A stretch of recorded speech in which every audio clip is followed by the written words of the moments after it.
Hello and welcome to South First. I am Sumit. When we think of cancer, we think of lungs, the breast, the liver. Rarely do we think of the eye. And yet, eye cancer is real. It is often silent, and in many cases, it is completely treatable if caught in time. Today, I have with me someone who has spent over 4 decades making sure it gets caught in time. Dr. P. Vijay Anand Reddy, Padma Shri Awardee. He has been awarded Padma Shri in 2026, this year only, and director of Apollo Cancer Center, Hyderabad, and one of India's most respected names in radiation and ocular oncology. Dr. Reddy, it is wonderful to have you with us. Thank you so much for joining. Pleasure is mine too. Thanks, sir. So, sir, my first question to you that today is 27th February. Yesterday, I was writing one story. It was a story about fake eye doctors operating in Nalgonda district of Telangana. Unqualified technicians sitting in clinics, examining patients, recommending surgeries, and patients absolutely had no idea that they are fake. If people don't even know how to recognize a real doctor, how far are we from getting them to think about something like eye cancer? Yeah, it's wonderful. And most of the people, whenever we talk about eye cancer, they said, do we get cancer for the eye too? Yes. So eye has got several components ranging from the anterior surface, eyelids, and then you have the tear secreting gland, which is called lacrimal gland. And there are small sweat glands in the eyelids, so it's called meibomian glands. You get cancer from there as well. And then the covering of the eye, we call it as a conjunctiva. The conjunctiva is also can develop cancer. And then the medial end of the eye, we call it as the canthus. So where the tears would tears will settle down, and then from there it gets into the nose. That area also can develop cancer. Then once you get into the eye cavity, that's called orbit, then you have plenty of structures with muscles and soft tissues, optic nerve. All those structures can also develop into cancer. Besides that, the most important is the eye globe. So within the globe, there is something called a retina, and you have tumors from the retina, which is called the retinoblastoma.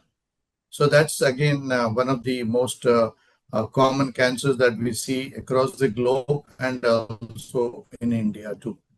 Okay, so I'll come to retinoblastoma only. And here, for young parents listening to us right now, how would you explain what it is and why it almost exclusively hits children under 3? Yeah, that's a wonderful question. See, we have several genes in our body, and there's one gene called RB, retinoblastoma gene, which is there in every cell of our body. And if that cell gets mutated, that means transforming into a mutated RB gene, then you develop into a cancer. Why it happens in children? Because the retina development starts very early, right from birth to the first 3 to 5 years of age.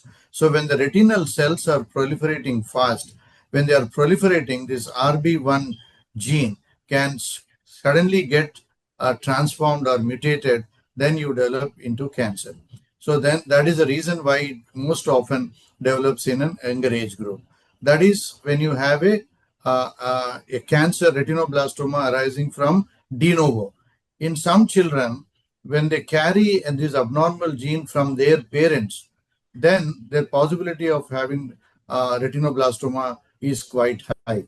So then the chances, they already mutated and carrying the gene from their parents, then the tumor arises in the early age from birth to 4 years of age.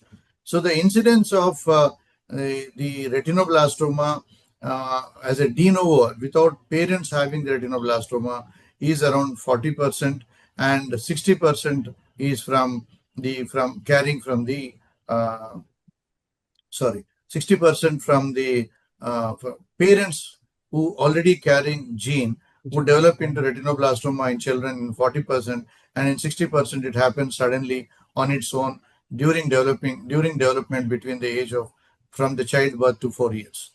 So what is the prevalence in India as per your knowledge?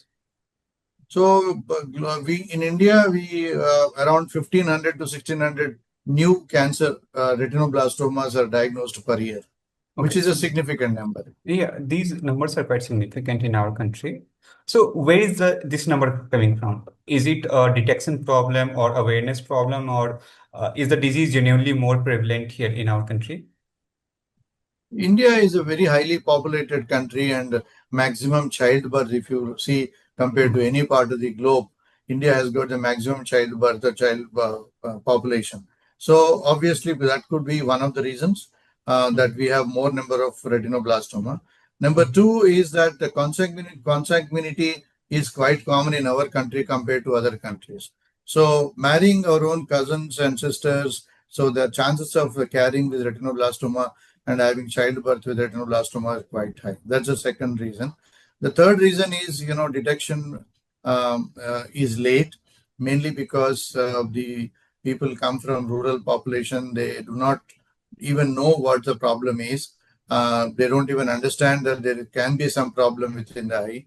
And third mm, thing is awareness. We need to create kind of awareness to the parents, to the society, and to the pediatrician, the child specialist, to know mm. what is retinoblastoma, what is the prevalence, and any child can develop retinoblastoma without having a family history of retinoblastoma. So you need to create kind of an awareness in the society. So that this is another reason that we are having more and more cases in our country. Okay, so in overall, if we look at the eye cancer, when someone goes for a routine eye checkup, cancer is genuinely not the last thing they in their mind that okay, it is nowhere. But what are the signs sitting right there that even a good ophthalmologist might not immediately connect to cancer? So easiest and the simplest thing to diagnose retinoblastoma at an early stage, this is Mm, very, very important, is mm, you see normally within the eye, normally when mm, you look into the eyes of someone, you see a black spot right in the center of the eye. That mm, black spot should be black. In a mm, retinoblastoma child, you see a spark in that area as a flower in the center of the eye. Within the cornea, the black one mm, of the our eye, in the center of it, we see a white spark that's called white reflex. So that if you look at a child, you can easily identify for experts like us, and the pediatrician, the child specialist can also identify. But for the mm, parents, as far as the parents are concerned, normally when you take a photograph of a child, which invariably most of the parents would do, you see a white spot in the center of the picture, any of the eye or in the both eyes. So that is then when you suspect this, there is something wrong in the eye and that they have to come to the doctor and the specialist. That is an early symptom. In some mm. children, you might see some kind of a squint, some kind of a redness of the eye, and some kind of a disability to visualize properly. Child, when you give a pen and is not holding it with his hands, so any defective vision and redness of the eye or projection, the eyeball coming forward, these are the symptoms of retinoblastoma, and you should certainly see a doctor then.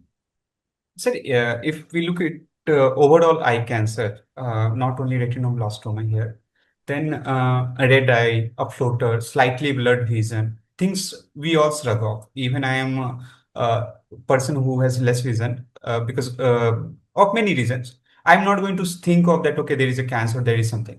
At what point should someone stop shrugging and start asking harder questions about their eyes? Now, first of all, we should know that these tumors arise 95% of the times it happens in only in children. So Hmm, it's a parent's job that to notice the problems in hmm, the eye or in the hmm, vision of the child, or yeah. the next kind of investigation will be from a pediatrician. Invariably, every child will need a pediatrician either for vaccination or some kind of a fever, cold, Hmm. cough, or diarrhea. They would certainly see a doctor. So pediatricians should be aware that the child, when looking at their eyes, they can easily identify that the child has got a tumor in the eye, and those people should be directed to a proper oncology center. So, sir, is there a profile of someone who should genuinely be more worried than the rest of us? Occupation-wise, someone who sits in front of computer a lot. Genetics you have mentioned there. Age specific or anything else in Yeah, you? That's a wonderful question. So you should understand that anybody can develop retinoblastoma. Okay. Besides the consanguinity, Mm-hmm. anyone on earth. So Mm-hmm. there is no predisposing factors to say these children would develop more retinoblastomas. So any rich, any caste, any creed, any religion, anybody can hit with retinoblastoma. We need to just be conscious about it, and we should be aware about it. And whenever that you find these kind of symptoms, you need to see the doctor. Okay. So if eye cancer is caught early, what does treatment look like today? And how different is that from what was possible when you started out 4 decades ago in 80s? That's again a very interesting question. So those days, we any patient who had developed eye tumor 4 decades back, we used to go for removal of the eye. So that was the standard treatment, unfortunately.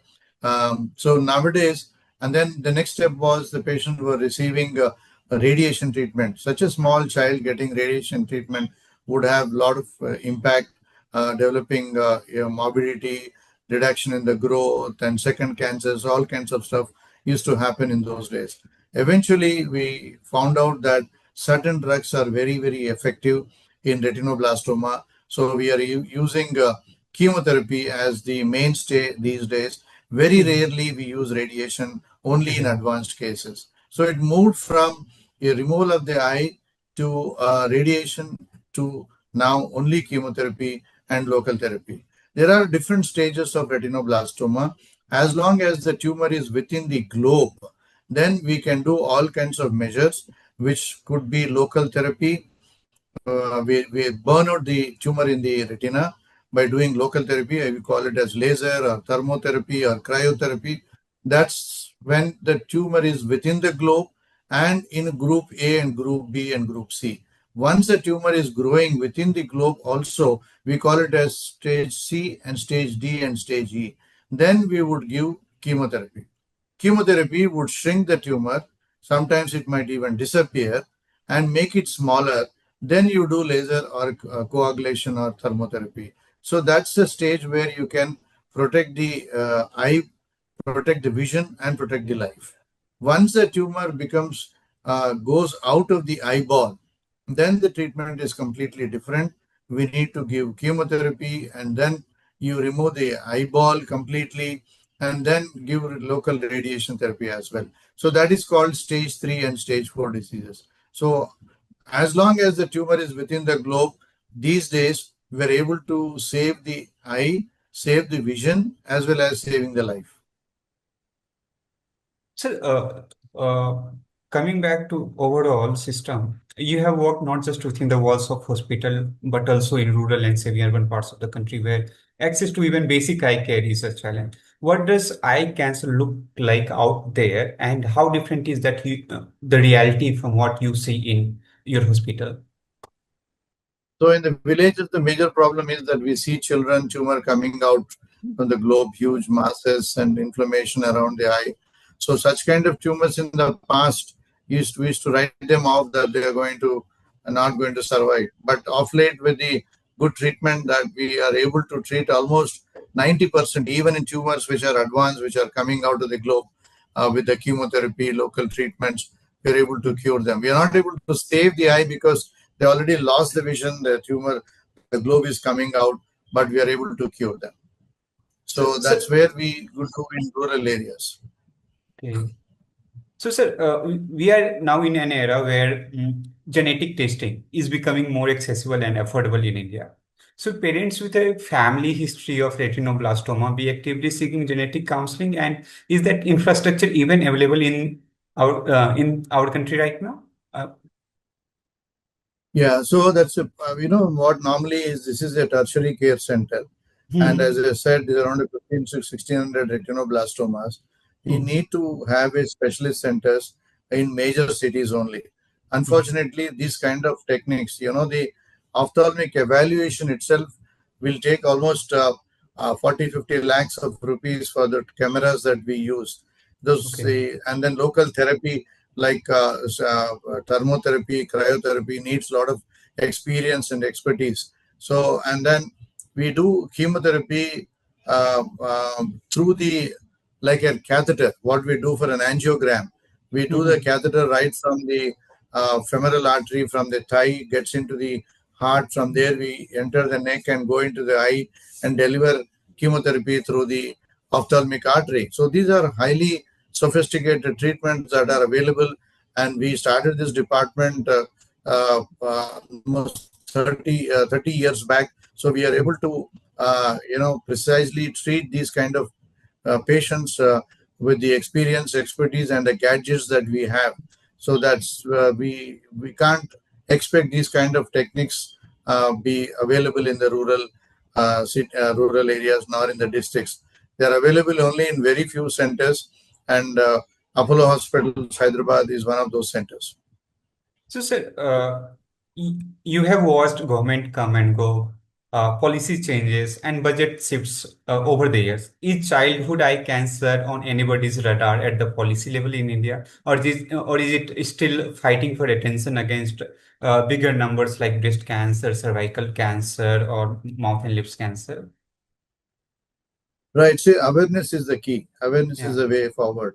We keep doing awareness events. We have a retinoblastoma Mm. week every year. So we do a lot of programs to create attention of the public and society, by which we get several patients noticing this kind of awareness programs. They come forward and meet us. Mm.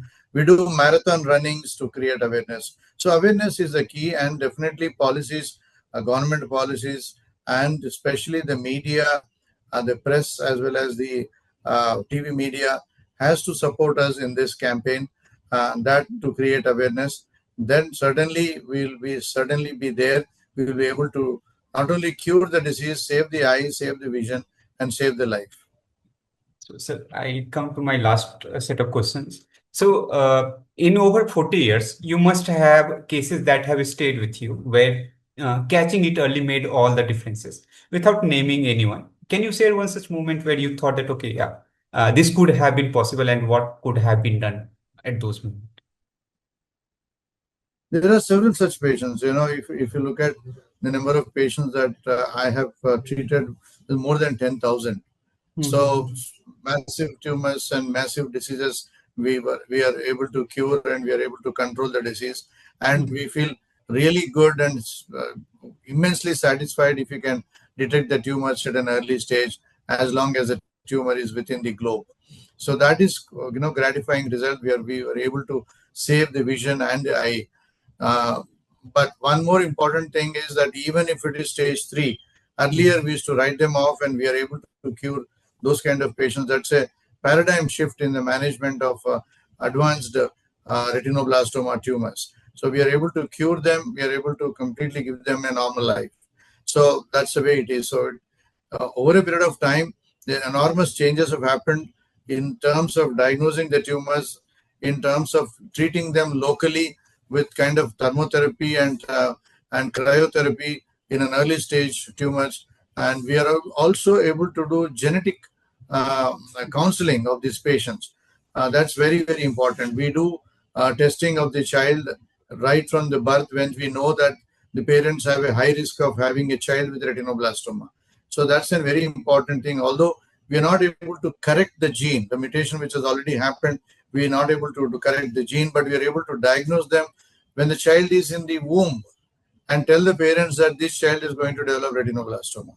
And right from the day the child is born, we are able to detect these tumors early and burn them off. So these are the massive developments that has happened, and that's really gratifying to know that when you have a focused center, you need to think innovatively. Like intra-arterial chemotherapy is something which is very innovative, which compared to the intravenous chemotherapy, intra-arterial chemotherapy has 5 to 8 times more benefits and more effects on the tumor to control. So that's another innovative thing that we are doing, and that's the way things are becoming better and better. Results are becoming better and better over years. Sir, one last question which I have. What is the one thing you wish every parent, especially in a smaller towns and villages or semi-urban spaces, knew about their child's eye health and starting today they should do about their child's eye? Yeah, that's well, that's very interesting question. It's very important, and everybody should know that nobody is spared of the cancer. Everybody can develop a cancer, irrespective of the caste, creed, society, higher socioeconomic status. So you should be conscious about that. Any child can develop these cancers. So just look at the photograph, look into the eyes of the child at any age below the age of 5, and if you find any white reflex, immediately contact the doctors. That is the right time that you should be able to cure it completely, save the vision, save the eye, and save the life.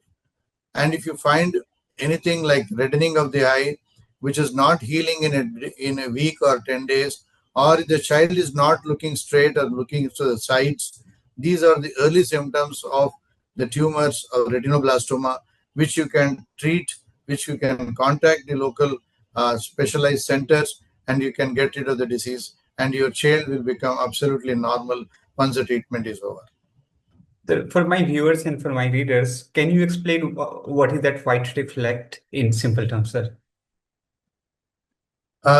In the center of the eye, when you look at a child or any person, you'll find a small black dot right in the center of the eye. That black dot turning into white is nothing but the retinoblastoma. 9 out of 10 times it would be retinoblastoma. We call it as a flower, like a cauliflower, white cauliflower growth, which you can see through and through the eyes. That is called a retinoblastoma. Normally, if you can't see, when you take a photograph of a child, which is the common thing that anybody does, even with your camera, even with your phone, if you take a picture of a child looking at you, you can see the white flower in the center of the eye. So that is an early symptom of retinoblastoma, and you need to see a doctor as soon as possible. Thank you, sir. Thank you so much for speaking to us. Pleasure is mine. Take care.